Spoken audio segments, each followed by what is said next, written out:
Salut tout le monde, bienvenue sur Opération Pelouse. C'est mardi et mercredi, c'était la troisième journée de la Ligue des Champions. On commence avec les cracks.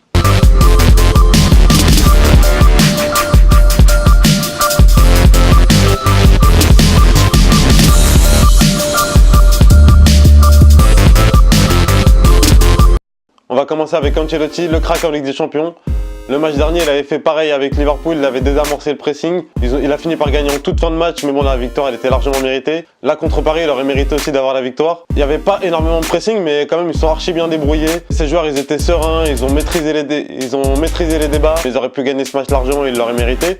Et surtout, un merci à Sarri aussi, parce que si ces joueurs, ils jouent aussi bien, ils sont aussi sereins avec la balle, c'est grâce à Sarri et ce qu'il leur a pris l'année dernière et l'année d'avant.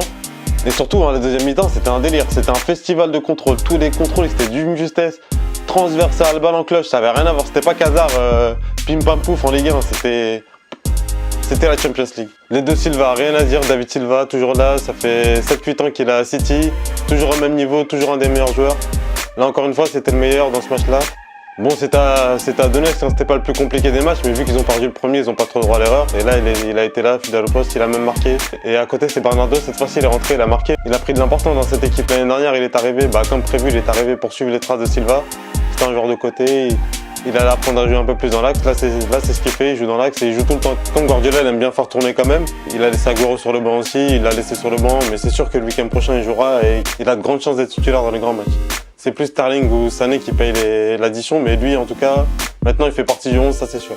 Dzeko et Under. Dzeko, c'est un délire depuis l'année dernière. Ça fait 2 saisons maintenant, là, il marque tout le temps en Ligue des Champions. Que ce soit Chelsea, Barça ou même les petites équipes, il marque tout le temps. Là, il a encore mis un doublé, il a offert le 3e but à Under. Et ça, c'est beau. C'est le genre de joueur que je peux dire. Tu vois pas de différence en fait. S'il joue en Serie A, en Ligue des Champions, il n'y a aucune différence. Ça fait 2 saisons qu'il est là, il progresse tout le temps. Je suis même étonné que personne n'ait essayé de l'acheter cet été. Bon, il a peut-être reçu des offres dans le club anglais.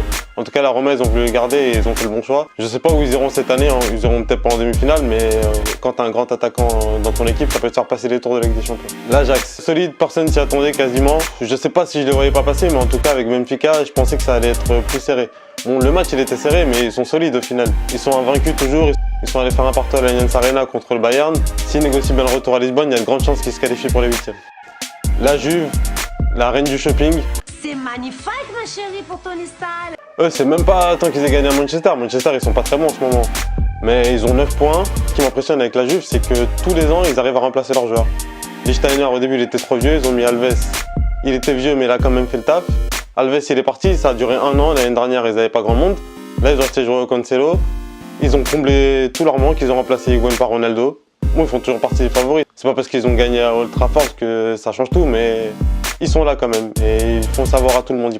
Et là, on a vu même Bonucci, il était pas bien. Depuis qu'il était à Milan, il était pas très bien. Là, il est revenu. C'est le premier gros match qu'il fait. On savait pas dire ça y est, il est reparti, mais ça montre que la Juve, elle peut avoir une équipe très solide et ça sera très compliqué de les sortir. Le Barça, Messi, il est pas là, pas de problème. Ils recevaient l'Inter, ils étaient en confiance, ils avaient gagné le derby dans les arrêts de jeu.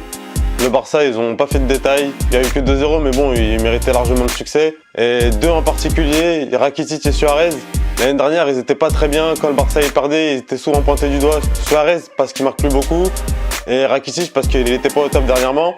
Mais ces deux-là, j'aimerais bien les avoir dans mon équipe. Suarez, ça fait longtemps qu'il ne marque pas en Ligue des Champions. Même en Ligue 1, il marque beaucoup moins que d'habitude. Mais là, entre les 2 passes sans toucher la balle qu'elle a fait contre Tottenham et la transversale qu'il donne à Rafinha, c'est l'avant-centre le plus complet d'Europe. Oui, ah oui, oui.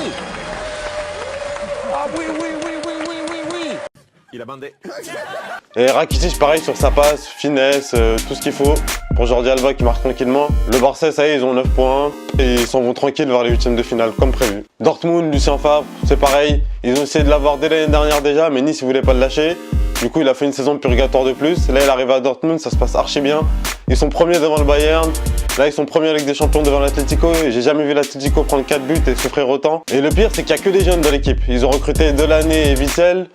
Ils n'ont pas joué dans les grands clubs, mais ils sont expérimentés. Delaney, il jouait toujours avec des champions avec Copenhague. Et autour, bon, il y a les anciens, il y a Marco Reus, il y a Götze qui revient, Piszczek aussi à droite. Sinon, le reste, c'était que des jeunes. Achraf, qui est prêté par le Real, il a donné 3 passes alors qu'il joue même pas à son bon poste. Et à Sancho, bon, toujours aussi décisif, même s'il est remplaçant. Lui, je sais pas ce qu'il a, dès qu'il rentre, il fait soit une passe, soit on lui donne un but. Il est toujours bien placé. Là, il a une bonne équipe à Dortmund, on verra où ça finira. Mais en tout cas, ils volent vers les 8e. Ils ont pris aucun but. Plus l'adversaire il est fort, plus ils mettent des gifles.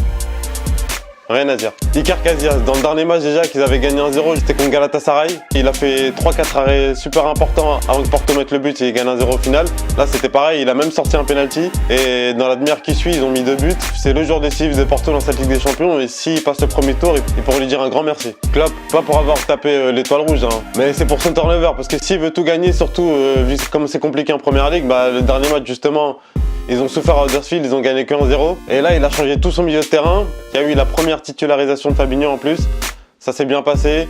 L'attaque, pareil, Firmino exceptionnel sur son premier but. De toute façon, lui, c'est le 9,5 parfait. Il fait toujours ce qui est juste quasiment. Toujours, il se trompe quasiment jamais. Voilà, c'était tout pour les cracks. On se retrouve tout à l'heure pour les déceptions.